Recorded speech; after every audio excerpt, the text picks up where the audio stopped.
بسم اللہ الرحمن الرحیم۔ تو ان تمام کے مسائل کا حل جس چیز میں ہے اس کا نام اسلام ہے، اور اسی کا نام شریعت ہے، اور اسی کا نام دین ہے۔ دنیا میں اسلام کے علاوہ آپ کو دوسرا ایسا مذہب نہیں ملے گا جس میں اتنی تعلیم کسی اور چیز میں دیا گیا ہو۔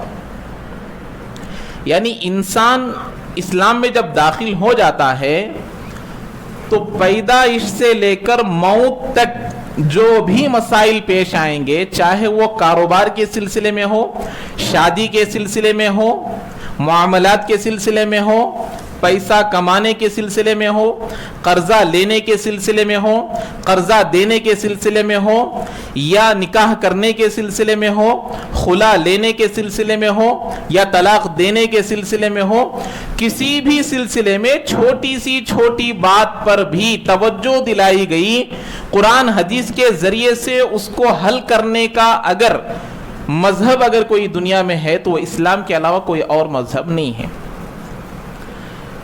ہر ایک مسئلے کا حل اسلام میں موجود ہے۔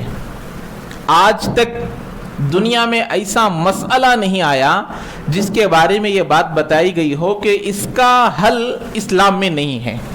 ایسی کوئی بات آج تک اسلام میں دنیا میں نہیں آئی کہ دارالعلوم دیوبند کو کسی چیز کے بارے میں پوچھا گیا ہو، یا کسی مفتی کو کسی چیز کے بارے میں پوچھا گیا ہو اور اس نے یہ جواب دیا ہو کہ اس کا حل اسلام میں نہیں ہے۔ ایسا ایک مسئلہ بھی پیش نہیں آیا۔ اللہ کے نبی آنے کے بعد سے لے کر اب تک اور قیامت تک کے آنے والے تمام مسائل کا حل اللہ نے دین میں رکھا ہے، اور اسی کا نام دین ہے، اسی کا نام اسلام ہے، اسی کا نام شریعت ہے، جس کے اوپر چلنے والے ہم اور آپ ہیں، جس کے ماننے والے ہم اور آپ ہیں۔ ابھی ایک مسئلہ خرید و فروخت کے سلسلے میں نے ایک چیز خریدی، آپ نے ایک چیز بیچی، اس کو شریعت میں کہتے ہیں بیع، خرید و فروخت۔ اس کے مسائل جس کو کتاب میں بیان کیا گیا کتاب البیوع کے نام سے، یعنی اس کتاب میں اسی بات کو بیان کیا جائے گا کہ کسی چیز کو خریدنا ہو تو کیسے خریدے، کسی چیز کو لینا ہو تو کیسے خریدے، کیسا لینا ہے، اگر وہ تولنے والی چیز ہے تو اس کو کیسے خریدنا، زمین ہے تو اس کو کیسے خریدنا، اگر ناپ کر دینے والی چیز ہے تو اس کو کیسے خریدنا۔ اسی لیے اسلام میں ایک ایسی کتاب ہے ہمارے شریعت میں جس کا نام ہدایہ ہے۔ ہدایہ 4 حصوں میں ہے، 4 جلدوں میں ہے۔ ایک حصہ عبادت کے متعلق ہے۔ ہدایہ ایک ایسی کتاب ہے جس کے 4 حصے ہیں، 4 حصوں میں سے صرف ایک حصہ عبادت کے سلسلے میں ہے۔ نماز کیسے پڑھنا، روزہ کیسے رکھنا، زکوٰۃ کیسا دینا، حج کیسے کرنا، یہ بیان صرف ایک حصے میں ہے۔ باقی 3 حصوں میں ہمارے معاملات کا ذکر ہے، خرید و فروخت کیسے کرنا، بیع کیسے کرنا، نکاح کیسے کرنا، خلا کا معاملہ ہو تو اس کو کیسے کرنا، طلاق کا معاملہ ہو تو اس کو کیسے کرنا، رہن کیسا رکھا جانا، کفیل کیسے بنا جاتا ہے، موکل کیسے بنا جاتا ہے، کوئی چیز آدمی بازو میں جگہ خرید رہا ہے تو اس کے کیا حقوق ہیں۔ یہ ایک ایسی کتاب ہے جس کتاب کو پڑھے بغیر کوئی عالم نہیں بنتا، اس کتاب کو پڑھے بغیر کوئی مفتی نہیں بنتا۔ اس کتاب میں عبادت کے معاملے میں صرف ایک حصہ ہے، معاملات کے بارے میں 3 حصے ہیں۔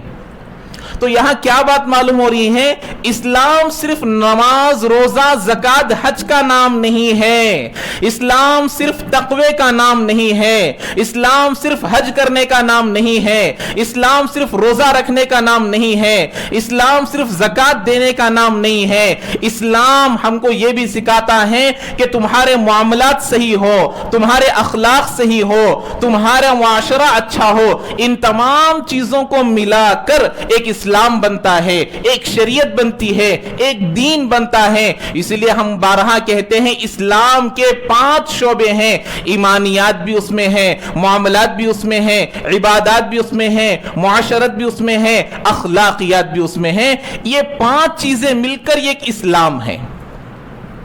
اب اسلام میں ایسے کوئی مسائل نہیں ہے جس کا حل اسلام میں نہ ہو. اب دنیا کے اندر ہم لوگ اب زندگی گزار رہے ہیں. اللہ تبارک و تعالی اسلام، سب سے پہلی یہ بات مان لیجئے، آدم علیہ السلام سے ہمارا عقیدہ ہے، ہمارا یقین ہے، ہمارا ایمان ہے کہ دنیا کا سب سے پہلا آدمی، دنیا کے سب سے پہلے نبی، دنیا کی ابتدا میرے اور آپ کے ابا حضرت آدم علیہ السلام سے ہوئی ہے.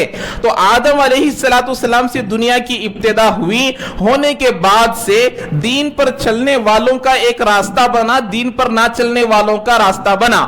اب اس کے لیے اختیار ہے، چاہے تو وہ دین کو مانے، چاہے تو وہ دین کو نہ مانے، چاہے تو وہ اللہ کو مانے، چاہے تو وہ اللہ کو نہ مانے. اب جو ایمان قبول کر لیا، جو اسلام پر آ گیا، جو اللہ کو مان لیا، اسلام کا معنی ہی ہے ماننا. اسلام کا معنی کیا ہے؟ ماننا.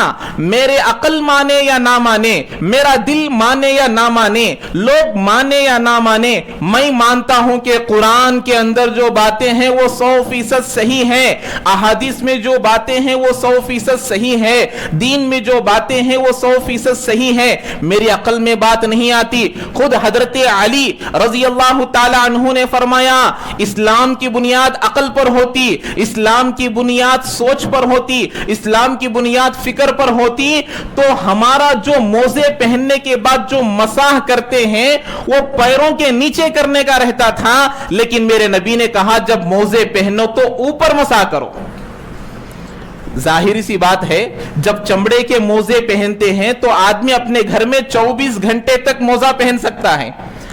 وضو کر کر موزہ پہن لیا، اب 24 گھنٹے تک پیر دھونے کی ضرورت نہیں، مساح کرنا ہے. اگر اپنے گھر میں ہے، سفر میں گیا، یہاں سے 100 کلومیٹر دور سفر میں چلا گیا، 3 دن تک پیر دھونے کی ضرورت نہیں. اب اللہ کے نبی نے فرمایا تم جب مساح کرو تو اوپر مساح کرو. عقل کیا کہہ رہی ہے؟ چلتے تو نیچے سے ہیں، مساح نیچے کرنا چاہیے. حضرت علی نے کہا اسلام عقل پر نہیں چلے گا، اسلام سوچ پر نہیں چلے گا، اسلام فکر پر نہیں چلے گا.